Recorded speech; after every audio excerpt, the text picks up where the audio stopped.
Whole life insurance is one of the most powerful foundational assets in the world. It doesn't matter if you're 25 or if you're 55. At the end of the day, no matter what phase of life you're in, whole life insurance can help increase the efficiency of your financial life depending on what your financial goals are. So in this video, what I'm going to be talking about is how whole life insurance is that foundational asset, the problems that it solves and can solve for you depending on where you are in your financial journey. Doesn't matter if you're just starting off or if you're trying to get to that financial freedom mark or if you're nearing retirement. It solves different problems for different people. I'm not going to go into massive detail, but I'm going to scrape the surface of some concepts. And if you decide you want to dive deeper, I got more videos that will dive deeper into specific topics. So let's get into this. If you haven't already, make sure you subscribe and hit the bell. That way you're notified every time I launch a new video, because I'm doing videos every single day on personal finance, on whole life insurance, on making sure that you can learn how to reach financial freedom faster, get off that hamster wheel and accomplish your financial goals in a much more compressed time frame. You don't have to work the 45 years, do the whole go to school, get a job, invest in a 401k and work till you're 65 on that hamster wheel, only to get there and realize there was no pot of gold at the end of the rainbow. And so that is what this channel is all about. If you haven't subscribed already, make sure you do so. Make sure you hit that bell. Let's go.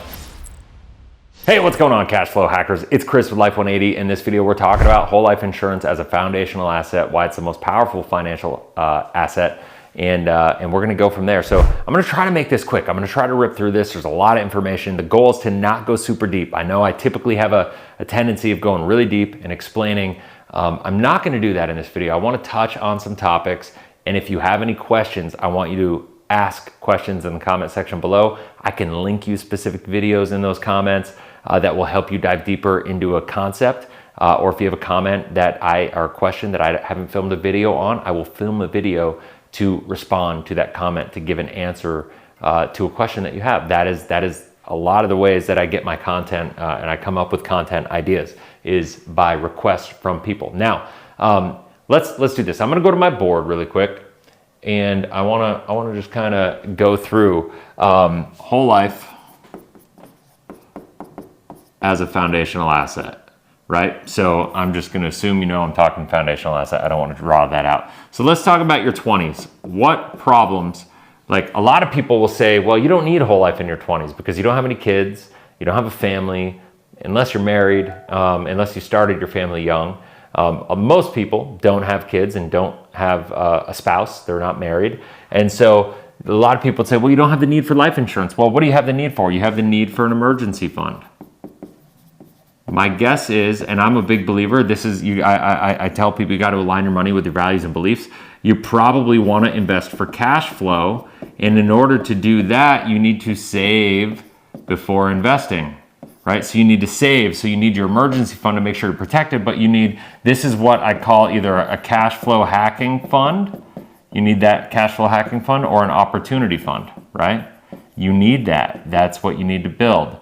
And most people don't do this. Unfortunately, people in their 20s go out there and they buy into the methodology or the philosophy that the younger you are, the more risk you can take, when in fact, the younger you are, the less risk you have to take, because you have time on your side to take advantage of compounding. In fact, taking on more risk is just a function of taking on more risk of loss. So only in the financial industry have we gotten to the point where we've been able to convince people that taking on more risk, i.e. increasing your chance of loss, is going to improve your ability to get to where you want to go. Think about that, right? Now, it's not that there's anything wrong with risk and wrong with the chance of loss, but if you do that without having your emergency fund and without having other opportunity funds and your financial foundation built, that's the important part. So what I will say here is that's what this is all about. Like if you look at the financial pyramid, this is what CFPs talk about all the time. You need to build your financial financial pyramid on safety, right? So you need to have the emergency fund, you need to have liquid capital, you need to have insurances, all this stuff has to be built into this pyramid foundation. And that's what I'm talking about, a foundational asset. So if we want, what our goal is here, what are we looking for life insurance to do? We want it to perform multiple jobs, right? We know that through life, we're going to have things that come up. We're going to have health issues. We're going to need to save money. We're going to need to tap into emergency funds. We're going to want to have access to capital for opportunity to invest in real estate in market cycles that are going down when the opportunity is the highest. We know that. Well, the best time to do that and to prepare for that is in your 20s. I would even say that this exists. I would write pretty much the same thing for people in their 30s, because that is what it is. Like, most people haven't started, they're getting off the ground late, they're starting their family. I would say they have probably more of a need for insurance at this point in time, but the bottom line is, that's irrelevant. I mean, the insurance part is important, so I don't want to say it's irrelevant, but the bottom line is, from a foundational perspective, when we look at the duties that this one asset will perform, right? What is it going to do? It's going to build liquid capital, right? It's going to give us life insurance. It's going to give us living benefits. It's going to be 10 to 15 times the return, long-term, I'll write LT, returns on versus savings accounts at a bank. Okay, so we have all these things. It's going to give you your insurance. It's going to give you potential like critical care insurance, critical care protection. It's going to give you terminal protection, which means if you become terminally diagnosed while you are alive and you get diagnosed with like a cancer, and you're given either 12 or 24 months, depending on the company, to live based on that diagnosis, you can have access to a portion of the death benefit to utilize for medical treatment in whatever way you see fit. Heck, you don't even need to use it for medical treatment. You could just use that money while you're alive to enjoy life. So when we look at this and we look at, okay, we need to build and have our safety, right? We need to build this foundation. And then once this is built, once we have our emergency fund, once we have a cash flow hacking fund and an opportunity fund, once we have our insurances in place, once we have all these needs for our future checked off a list, now we can go and we can start investing in higher risk, medium risk. This would be like real estate. This would be like crypto. And I'm not saying these things are bad. I'm saying, we just need to do them in the right order. Now, a lot of times what happens right now is, let's go here. Let's just assume now you're in your 40s. Let's assume you're somebody in your 40s and you have some money sitting in a bank, right? Let's say you have your emergency fund, right? And let's say that you have, out of that emergency fund, you have like, I don't know, 60,000, right? And now you're going, wow, I don't know. I don't know how I feel about having all my money in the bank right now. I mean, SVB just went out, and I know that it's FDIC insured, but man, that would be massively inconvenient. I know that I saw this article, 180 banks are at risk of failure right now. I'm hearing all this stuff about the financial crisis. I just don't know what's happening. I don't know what to expect. I don't know what I can control. And to me, I never want to have my money in a place where I'm not in control of it. And at the end of the day, when I put it in the bank, I mean, if you had $60,000 in the bank and you said, hey, I want to go, and I test anybody that has this, by the way, anybody that's got money in a bank, go to the bank and ask them for the 60 grand. Ask them for 30 grand. Ask them for 100 grand. Ask them for whatever it is. If it's a big chunk of money, they're not going to be able to get it to you. It's going to take you a week to get that money.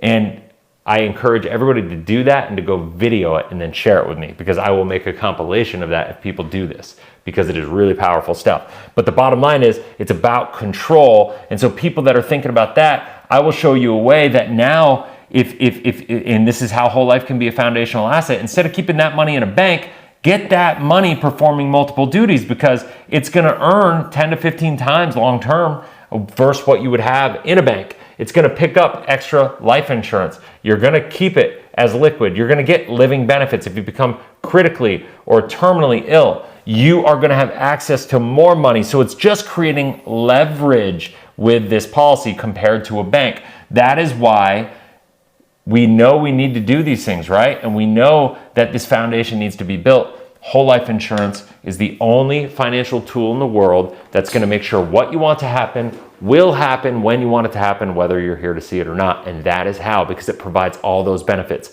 By putting your money in a properly designed whole life insurance policy, you're giving each dollar you put into it multiple jobs.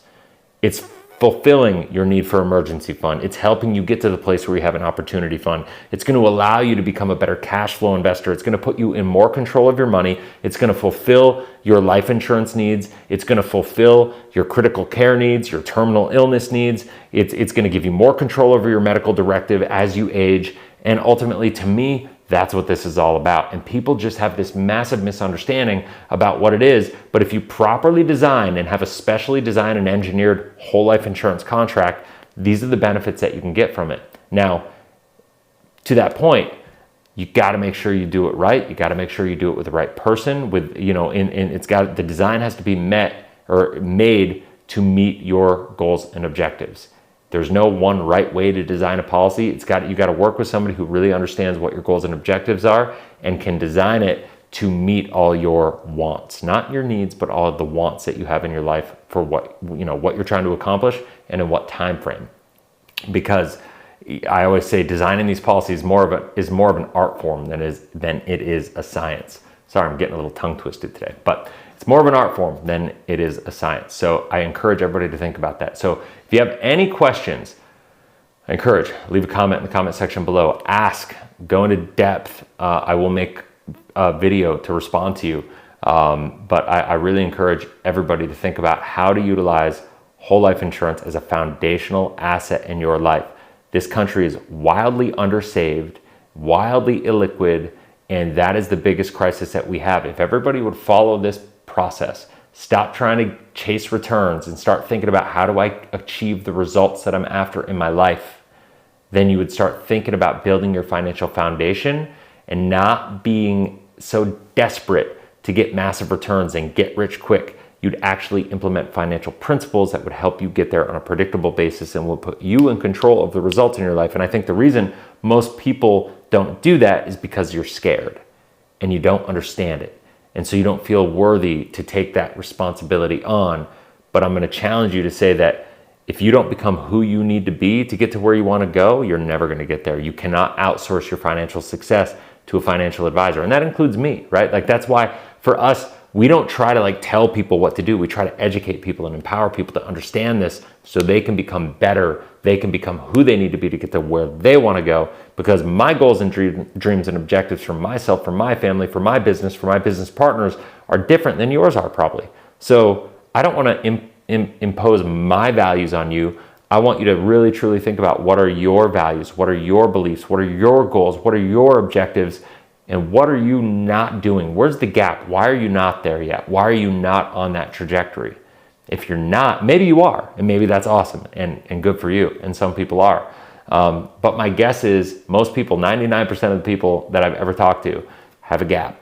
So my question to you is, what is that gap? My belief is that if you really think about it, some of the stuff that I just talked about is going to be included in that gap, and whole life insurance can help fill that gap if you do it the right way.